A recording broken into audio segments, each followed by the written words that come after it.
Pokemon as SCPs, one of my absolute favorite series on this channel, which hasn't gotten an official new full episode in quite a while, if you ignore the compilation episode I put out recently, because, that only had one new drawing in it. I'm super excited to be back into this. I hope you all are as well. A lot of the ones I'm using today are based on suggestions from previous video comment sections. And let's not delay, shall we? Let's go! Hit like if you want, subscribe if you feel like, but either way, enjoy the show. Good evening, all. As usual, I am Professor Oakland, returned from my sabbatical and ready to recommence my lecture series on entities and creatures that fall under the subcategory of SCP-P. The entity we begin with today holds many similarities to an entity we've discussed in the past, but also has distinguishing, unique features to its biology. Item number SCP-P454. Object class, Euclid. Special containment procedures. Specimens of P454 are to be housed in a 50 by 50 foot biome constructed to allow plant life to grow, resembling the atmosphere of a marshland. Entities are to have tracking devices implanted under their skin to ensure personnel do not enter containment without being aware of the exact location of each specimen within the containment. Description: SCP-P454 is a species of largely blue humanoid frogs. They have black and red bone claws jutting from their forearms and from their heels, from which they can dispense a dangerous poison that has proven lethal in high enough doses. They consistently bear a toothy grin and sinister glare, even when presenting a positive demeanor. Previously, it was believed that these creatures were an evolutionary offshoot of SCP-P658. Further studies, however, have disproven this theory, but the studies have also proven it to have a similar ancestry to an entity we've yet to discuss, SCP-P537, another blue humanoid frog species we have in containment. P454 specimens do not possess the ability to turn water particles in the air into weapons, as P658 can, but the toxins they are constantly producing in the poison sacs on their throats has proven to be an equally dangerous weapon, especially when administered to a foe using the sharp bone protrusions from their forearms. When the toxin secreted was tested on a D-class personnel in a quarter-ounce dose, the subject became extremely feverish and hallucinated for a period of 3 days, followed by a week of further recovery. Strangely, however, further studies on samples of this poison have proven that it can be diluted, boiled, and ultimately altered into a tonic that can dramatically enhance one's immune system for a period of 1 week. Further tests are still being done to see if the healing properties can be enhanced further, and P454's documents will be updated as tests continue. This species has proven very drawn to fighting. The 5 specimens we have on site have each attempted to commence combat with personnel entering their containment, as well as with one another. As such, personnel are required to be very careful when entering their containment, but beyond normal precautions, these entities have not given us reason to suspect they'll be a large concern for regular containment breach.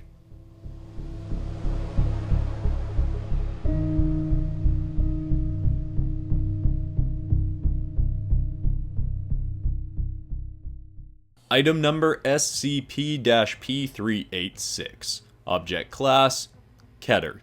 Special containment procedures. P386 is currently housed in a 10 by 5 foot triple reinforced titanium cell, giving it no space to get momentum in movement. Psionic nullifiers are to be constantly active, with a second set ready on a generator in case of power failure. Personnel may only enter this entity's containment with written permission from the O5 Council, as 0 risks are being taken with this being. Description: P386 is an orange and teal humanoid alien entity with a purple gem in the center of its chest that we believe to be the equivalent of its brain. In its resting state, the entity has 4 tentacles in place of its arms, though it has proven able to reform these tentacles into arms more similar of that of a human, among other transformations. It can change any part of its body and seems to have different forms used for different purposes. It has a rounder, burlier form in which its skin hardens to better defend itself from attacks, a lean aerodynamic form where two of its tentacles disappear and its speed is greatly enhanced, as well as a combat-ready form, which it was first sighted in by personnel when it entered Earth's atmosphere 7 years ago and was promptly attacked by a previously discussed Apollyon-class SCP, P-384. P-384 has commonly been found to protect our world from entities approaching from beyond the stars, and it appeared particularly hostile towards this entity. Observation from SCP personnel of the battle that followed these entities meeting was conducted through satellite imaging and lasted approximately 37 minutes, an alarming amount of time for any creature to survive against the powerful sky dragon P-384. P-384 was eventually able to strike the intruder from the sky, and once P-386 crash-landed to Earth, Foundation personnel were quickly on the scene to get it into containment. Frankly, we believe we would not be able to apprehend this creature again without the aid of an SCP as powerful as P-384, hence the extra precautions in containing this creature. In containment, this entity has proven to have a wide array of abilities, from psychic attacks to energy manipulation, incredible strength and speed, and even cloning, though its duplicates are all easily distinguishable as they appear as desaturated versions of the original. We have attempted to communicate with this entity to discover if it is part of a wider species, and we currently believe it can understand us to at least some degree, but it has made no attempt to communicate back as it seems particularly hostile towards us, which I suppose is fair considering it is currently our captive. Additional measures are currently being trialed to help continue containment of this entity, but it regularly manages to damage its cell even with all the reinforcements, and all personnel on site should be informed of the risks of this entity eventually breaching containment.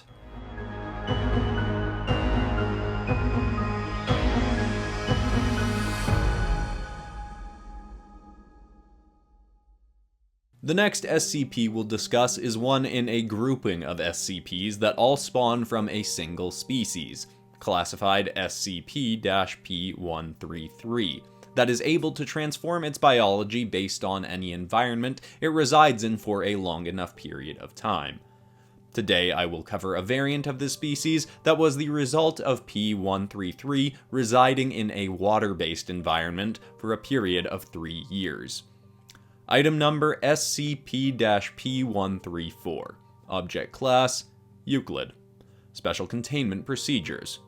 P134 is currently housed in the Ruby Sector biome, classified the Safari Zone. It consistently remains near or in the lake in this biome, and may be approached freely by personnel so long as it has not recently shown signs of aggression. Description: SCP-P134 is an aquatic, cat-like specimen with fins emerging from its head and a long fish tail. It is largely blue in color and can blend very easily into the water, making it near invisible when it remains still while submerged. This entity has proven able to detect changes in the weather using its fin, and if it's seen with its fins shaking, you can be sure that a rainstorm is on the way, with the severity of the tremble representing the intensity of the storm to come. As some other aquatic SCP-P specimens can, P134 has proven able to hold water in sacs in its stomach and then project that at rapid speeds as a weapon. It can also blend this water with a saliva it produces to make a thicker liquid, and then shoot that forth as a stream of bubbles. Bubbles that can strike with surprising force, as when they burst, they cause minor shockwaves. D-Class personnel subjected to attacks from this beam of bubbles have revealed intense bruising in the places they were struck. While we currently only have one specimen of P134 in containment, it is believed that, like with other variants of P133, this species' demeanor is largely a result of their training. Like a common house pet, they can be taught to be friendly towards humans, though, also like a common house cat, even a well-trained one can unpleasantly lash out against its owners or their kin. P134 would be classified as safe if it weren't for one incident in which it was riled up by a specimen of P214 in the Ruby Sector biome. The large beetle creature got too close while P134 was in an aggressive state and caused the creature to attack. Personnel entered to separate the two, at which point P134 fled for the open door and escaped the safari zone for a period of 11 minutes before being recaptured, calmed, and contained. This is an incident that likely would not occur again, but for the time being, classification will remain Euclid all the same.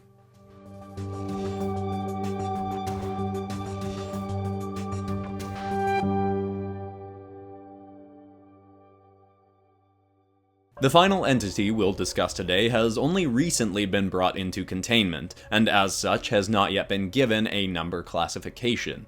With its item number still pending, I will refer to it in this lecture with the colloquial term researchers investigating the creature have dubbed it, the Cyclizar.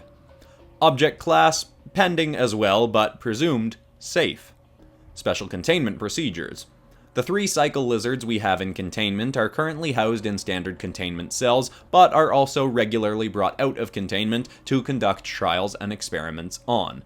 It is thus far theorized that not only will it be safe to allow them to wander about the facility in which they are housed freely, but also that they may become an asset to the Foundation in the future. Research still pending for verification. Description. The Cyclizar is a species of lizard with a biological protrusion contained near its throat that doubles as, essentially, a wheel. Its tail can also convert into a wheel-like shape, giving this creature the ability to, for lack of a better term, transform its body into a sort of biological motorcycle. It was discovered on an island the Foundation was only recently able to make landfall on, due to the immense storms that regularly circle its outer shores. The island itself is an anomaly as it is separated from the rest of the world, and yet its residents have technology as advanced as that found across the rest of our world. Locals were not hostile towards us, but do wish to maintain the secrecy of their homeland. They refer to their island as Paldea, and it has many SCP-P specimens roaming about its lands freely. The locals are well aware of them, however, and manage to live in a somewhat tenuous peace with the various creatures. The island also has many SCPs we had not yet discovered, such as the Cyclizars, which the locals actually use as a common form of transportation. Many members of Paldean society have Cyclizars, essentially as pets, but pets that they can ride in their motorcycle-like states to get across various parts of the island. It seems once trained enough, this species can undergo a rapid metamorphosis, similar to that of other SCP-P specimens, into one of 2 alternate states, in which their abilities become further enhanced. Though we were not able to bring any of the evolved members of this species into containment, as the species only goes through this transformation once trained by a human. No locals were willing to part with their pet/transportation. We are currently attempting to train 3 Cyclizars we were able to bring from the island, so that we may aid them in transforming into their later forms, and then we can study those as well, and will likely provide altered classifications for them in those converted states. Research is obviously very much ongoing, and I'll keep you all updated in future lectures as to how our information on Cyclizars and the SCPs from Paldea in general is growing. For today, that is all the time we have. Suggestions for future lectures, as always, is open. Thank you.